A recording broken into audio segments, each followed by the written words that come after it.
Hi viewers, இன்னைக்கு நம்ம சேனல்ல கிருஷ்ண ஜெயந்தி ஸ்பெஷல் ரெசிபீஸ் தான் பார்க்க போறோம். 7 வகையான சேவரி ரெசிபீஸ். ஓமப்பொடி, பட்டர் முறுக்கு, பாலக்காயலு, தயிர் முறுக்கு, பப்பில்லலு, தேன் குழல், ரிப்பன் முறுக்கு. சின்னவங்கல இருந்து பெரியவங்க வரைக்கும் ரொம்பவே விருப்பப்பட்டு சாப்பிடுற இந்த சேவரி ரெசிபீஸ் நீங்களும் உங்க வீட்ல கண்டிப்பா ஒரு வாட்டி ட்ரை பண்ணி பாருங்க. இந்த மாதிரி கிருஷ்ண ஜெயந்தி ஸ்பெஷல் ரெசிபீஸ்னு 4 சீரீஸ் நம்மளோட சேனல்ல ஆல்ரெடி போஸ்ட் பண்ணிருக்கோம். முதல் சீரீஸ்ல 5 ஸ்வீட் ரெசிபீஸ் ஒரு மாவை வச்சு எப்படி செய்யறது போஸ்ட் பண்ணிருந்தேன். ரெண்டாவது சீரீஸ்ல ரொம்ப ரிச்சான 2 அல்வா ரெசிபீஸ் தான் போஸ்ட் பண்ணிருந்தோம். மூணாவது சீரீஸ்ல 5 வகையான பர்ஃபி ரெசிபீஸ் தான் ஷேர் பண்ணிருந்தேன். நாலாவது சீரீஸ்ல 3 வகையான உருண்டை ரெசிபீஸ் ஷேர் பண்ணியிருந்தேன். இப்போ 5வது சீரீஸ்ல 7 வகையான சேவரி ரெசிபீஸ் ஷேர் பண்றேன். லிங்க்ஸ் எல்லாமே நான் உங்களுக்கு டிஸ்கிரிப்ஷன் பாக்ஸ்ல ஷேர் பண்றேன். கண்டிப்பா செக் பண்ணி பாருங்க. வாங்க வீடியோக்குள்ளே போய் எப்படி செய்கிறதுன்னு பார்க்கலாம். முதல்ல ஓமப்பொடி சேவரி எப்படி பண்ணலான்னு பார்க்கலாம் வாங்க. ஒரு பவுலில் 1/2 கப் அளவுக்கு கடலை மாவு, 1/4 ஸ்பூன் அளவுக்கு உப்பு, 1/4 ஸ்பூன் அளவுக்கு காரத்தூள். அடுத்து ஓமம் தண்ணியில் ஊற வச்சதை சேர்த்துக்கணும். 15 நிமிஷம் போல் முன்னாடியே ஓமம் தண்ணியில் ஊற வச்சுக்கிட்டேன். 1/2 ஸ்பூன் அளவுக்கு ஓமம் தண்ணியில் ஊற வச்சுக்கிட்டேன். ஃபில்டர் பண்ணிவிட்டு அந்த தண்ணியை சேர்த்துக்கோங்க. அடுத்ததாக 1 ஸ்பூன் அளவுக்கு நெய் சேர்த்துக்கிட்டு நல்லா கலந்து விட்டுக்கோங்க. தேவையான தண்ணி சேர்த்துக்கிட்டு சப்பாத்தி மாவு மாதிரி நல்லா பிசைஞ்சுக்கணும். அடுத்து நான் வீடியோவில் காட்டுற மாதிரி முறுக்கு தட்டையை எடுத்துக்கிட்டு முறுக்கு பிள்ளையில் இந்த மாவை சேர்த்துக்கிட்டு நல்ல சூடாக இருக்கிற எண்ணெயில் ஓமப்பொடி மாவை சேர்த்துக்கிட்டு நல்லா ஃப்ரை பண்ணிக்கணும். அவ்வளோதான், சிம்பிள் அண்ட் ஈஸியாக ஓமப்பொடி சேவரி ரெடி ஆயிடுச்சு. இந்த சேவரி 10 நாள் வரைக்கும் நீங்கள் ஏர்டைட் கண்டெய்னரில் ஸ்டோர் பண்ணி வச்சுக்கலாம். இந்த ரெசிபி ட்ரை பண்ணிவிட்டு எப்படி இருந்துச்சுன்னு எனக்கு கமெண்ட் பாக்ஸில் கமெண்ட் பண்ணுங்கள். அடுத்து ரிப்பன் முறுக்கு சேவரி எப்படி செய்கிறதுன்னு பார்க்கலாம் வாங்க. சின்னவங்கலேருந்து பெரியவங்க வரைக்கும் ரொம்பவே விரும்பி சாப்பிட்ற இந்த ரிப்பன் முறுக்கு ரொம்பவே சுலபமாக வீட்லேயே நம்ம செஞ்சுக்கலாம். எப்படி செய்கிறதுன்னு பார்க்கலாம் வாங்க. முதல்ல ஒரு பவுலில் 1/2 கப் அளவுக்கு கடலை மாவு, 3/4 கப் அளவுக்கு அரிசி மாவு, இந்த ரெண்டுத்தையும் சேர்த்தக்கப்புறம் 1/2 ஸ்பூன் அளவுக்கு காரத்தூள், 1 ஸ்பூன் அளவுக்கு வெண்ணெய், 1/2 ஸ்பூன் அளவுக்கு உப்பு, கூடவே 1/2 ஸ்பூன் அளவுக்கு வெள்ளை எள்ளு சேர்த்துக்கோங்க. முதல்ல நல்லா எல்லாத்தையும் கலந்து விட்டுக்கணும். முதல்ல வெண்ணெய் நல்லா மாவில் கலந்து விட்டுக்கணும். அதுக்கப்புறம் தான் நம்ம தண்ணி சேர்த்துக்கணும். வெண்ணெய் நல்லா மாவில் கலந்தக்கப்புறம் நான் இப்போ வீடியோவில் காட்டுற மாதிரி நம்ம மாவை பிடிச்சி இப்படி அமுக்கி விட்டுட்டு பார்த்தோன்னா உதிரி உதிரியாக வரணும். வீடியோவில் காட்டுற மாதிரி மாவு பிடிக்க முடியல அப்படின்னா நீங்கள் இன்னும் கூட 1/2 ஸ்பூன் அளவுக்கு வெண்ணெய் சேர்த்துக்கோங்க. மறுபடியும் கலந்து விட்டுக்கிட்டு அதுக்கப்புறமா தேவையான தண்ணி சேர்த்துக்கிட்டு சப்பாத்தி மாவு மாதிரி நல்லா பிசைஞ்சுக்கணும். கொஞ்சம் நல்லா சாஃப்டாக இருக்கிற மாதிரியே பார்த்துக்கோங்க மாவு. அப்போ தான் நம்ம எண்ணெயில் முறுக்கு பிழியிறப்போ ரொம்ப ஈஸியாக இருக்கும், இல்லைன்னா ரொம்பவே கெட்டியாக இருக்கும். அதே சமயம் முறுக்கு பிழியறதுக்கும் ரொம்ப கஷ்டமாக இருக்கும். இப்போது நம்மளுக்கு மாவு ரெடி ஆயிடுச்சு. இந்த மாவை நான் வீடியோவில் காட்டுற மாதிரி முறுக்கு பிளேட் சேர்த்துக்கிட்டு கூடவே நம்ம ப்ரிப்பேர் பண்ணி வச்சுருக்கிற மாவும் சேர்த்துக்கிட்டு சூடான எண்ணெயில் ரிப்பன் முறுக்கு மாவை பிழிஞ்சுக்கணும். 2 பக்கமும் வேகிற மாதிரி திருப்பி விட்டுக்கிட்டு நல்லா ஃப்ரை பண்ணிக்கோங்க. கோல்டன் ப்ரௌன் கலருக்கு மாறணும். அதுக்கப்புறம் ஒரு பிளேட்டில் மாற்றிக்கோங்க. ஏர்டைட் கண்டெய்னரில் ஸ்டோர் பண்ணிக்கிட்டிங்கன்னா தாராளமாக 10 நாள் வரைக்கும் ஸ்டோர் பண்ணிக்க முடியும். அவ்வளோதான், ரொம்ப சிம்பிள் அண்ட் ஈஸியாக ரிப்பன் முறுக்கு ரெடி ஆகிடுச்சு. இந்த ரெசிபி நீங்களும் ட்ரை பண்ணிவிட்டு எப்படி இருந்துச்சுன்னு எனக்கு கமெண்ட் பாக்ஸில் கமெண்ட் பண்ணுங்கள். இப்போது 3வதாக தயிர் முறுக்கு எப்படி செய்கிறதுன்னு பார்த்துடலாம். தயிர் முறுக்கு சேவரி கூட ரொம்பவே சிம்பிள் அண்ட் ஈஸியாக செஞ்சு முடிச்சிடலாம். எப்படி செய்கிறதுன்னு பார்க்கலாம் வாங்க. தயிர் முறுக்கு மெயின் இன்க்ரீடியண்ட் கெட்டியான தயிர் எடுத்துக்கணும். அதே மாதிரி புளிச்ச தயிராக இருந்தால் இந்த ரெசிபிக்கு ரொம்ப நல்லாயிருக்கும். ஒரு பவுலில் 1 கப் அளவுக்கு அரிசி மாவு சேர்த்துக்கோங்க. அடுத்ததாக கூடவே 1/2 ஸ்பூன் அளவுக்கு காரத்தூள், 1/2 ஸ்பூன் அளவுக்கு உப்பு சேர்த்துக்கிட்டு அடுத்ததாக கெட்டியான தயிர் 2 ஸ்பூன் அளவுக்கு சேர்த்துக்கோங்க. அதாவது 10லேருந்து 15 கிராம் அளவுக்கு தயிர் சேர்த்துக்கலாம். முதல்ல தண்ணி சேர்க்காம மாவு நல்லா பிசைஞ்சுக்கோங்க.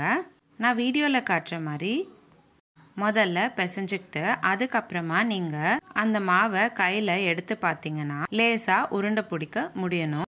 அந்த உருண்டையை அமுக்கி பார்த்தோன்னா அப்படியே உதிரி உதிரியாக விழுந்துடணும். மாவு பிசைஞ்சுக்கிறதுக்கு முன்னாடியே 3 ஸ்பூன் அளவுக்கு எண்ணெய் சேர்த்துக்கோங்க. சேர்த்தக்கப்புறம் நல்லா பிசைஞ்சுக்கோங்க. அடுத்து தேவையான தண்ணி சேர்த்துக்கிட்டு சப்பாத்தி மாவு மாதிரி நல்லா பிசைஞ்சுக்கணும். மாவு நல்லா சாஃப்டாக பிசைஞ்சுக்கோங்க.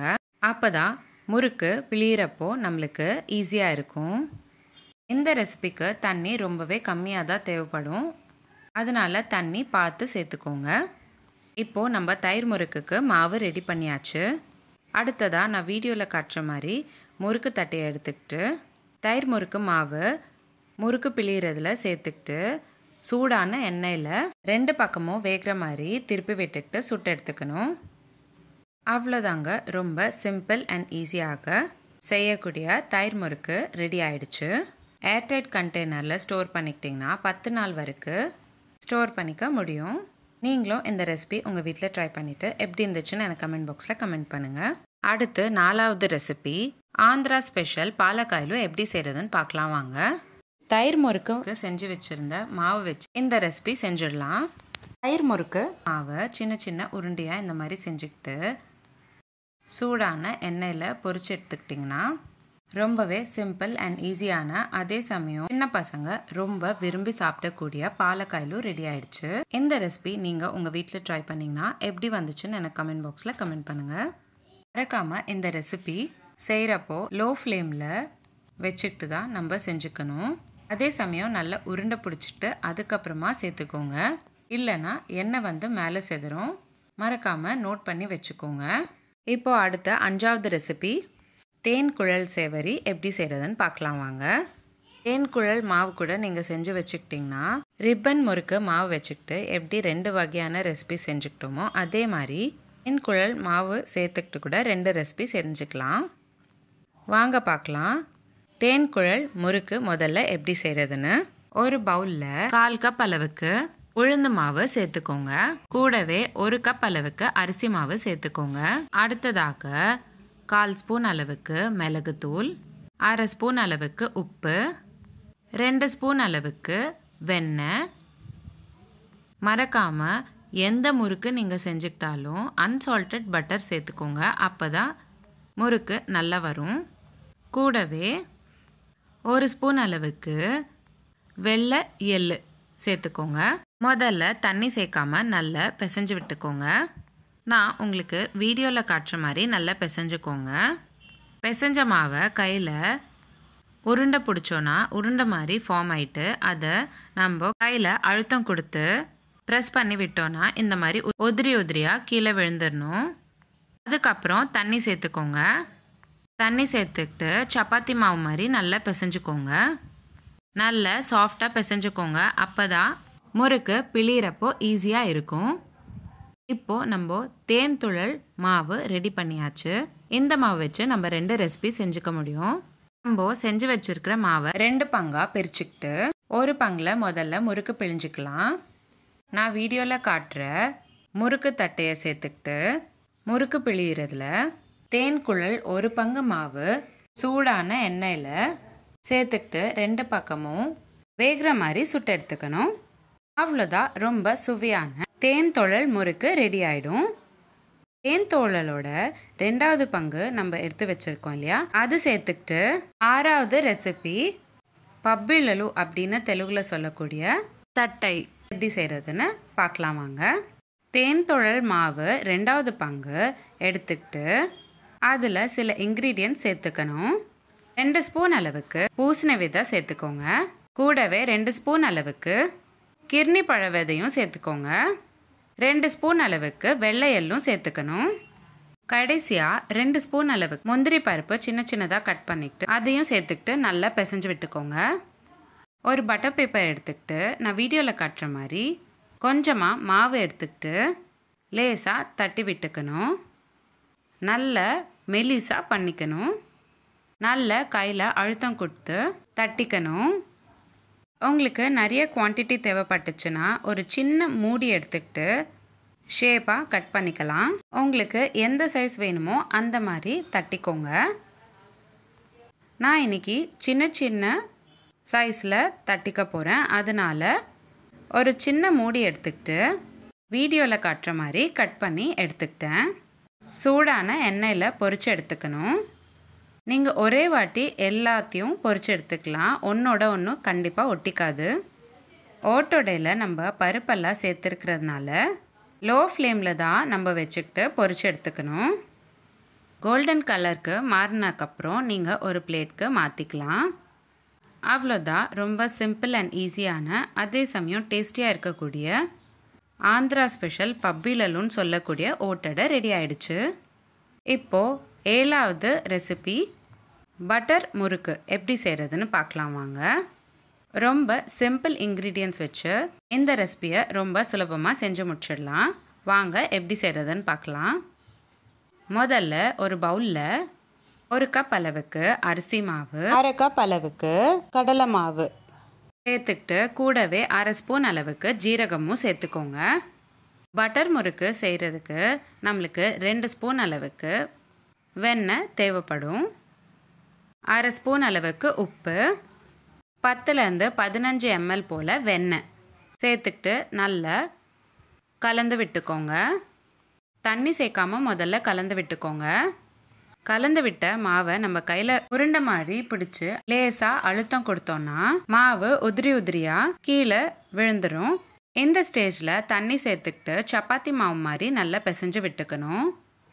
பிசைஞ்சு விட்டுக்கிட்ட மாவை ஸ்டார் ஷேப்பில் இருக்கக்கூடிய முறுக்கு பிளேட் எடுத்துக்கிட்டு முறுக்கு பிழிஞ்சுக்கணும். சூடான எண்ணெயில் பட்டர் முறுக்கு மாவு பிழிஞ்சுக்கணும். 2 பக்கமும் வேகிற மாதிரி சுட்டு எடுத்துக்கணும். அவ்வளோதான். சிம்பிள் அண்ட் ஈஸியாக பட்டர் முறுக்கு ரெடி ஆகிடும். சின்னவங்கலேருந்து பெரியவங்க வரைக்கும் விரும்பி சாப்பிட்ற இந்த பட்டர் முறுக்கு ரெசிபி நீங்களும் உங்கள் வீட்டில் ஒரு வாட்டி கண்டிப்பாக ட்ரை பண்ணி பாருங்கள். உங்கள் வீட்டில் ட்ரை பண்ணிங்கன்னா எப்படி வந்துச்சுன்னு எனக்கு கமெண்ட் பாக்ஸில் கமெண்ட் பண்ணுங்கள். உங்களுக்கு இந்த வீடியோ பிடிச்சிருந்தா லைக் பண்ணுங்கள், ஷேர் பண்ணுங்கள். இதே மாதிரி டெய்லி ஒரு ரெசிபி பார்க்குறது என்னோட சேனல் சப்ஸ்கிரைப் பண்ணிக்கோங்க.